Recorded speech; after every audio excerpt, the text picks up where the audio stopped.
কি হয়েছে তোমার? তুমি কান্না করছো কেন? আমার দুধের বাচ্চা রয়েছে, শেষবারের মতো তাদের থেকে বিদায় নিয়ে আসতে চাই। আপনি কি আমার পরিবর্তে এখানে একটু দাঁড়াবেন? কথা দিচ্ছি সূর্যাস্তের পূর্বেই ফিরে আসব। শুধু বাচ্চাদের শেষবারের মতো একবার দেখে আসি।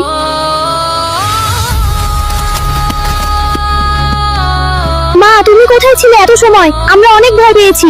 তোমরা আগে তৃপ্তি সহ দুধ খাও, পরে সব বলছি। মুরব্বী, আমার হরিণী কোথায়? আপনি এখানে কি করছেন? আপনি চিনেন আমাকে? জানেন আমি কি করতে পারি? বাবা, হরিণী কান্না করছিল, তার ছোট ছোট বাচ্চা রয়েছে, সে তাদের বিদায় জানিয়ে আবার ফিরে আসবে। আপনি মনে করেছেন সহজেই পার পেয়ে যাবেন? আমি এতটা সহজে ছাড়বো না আপনাকে।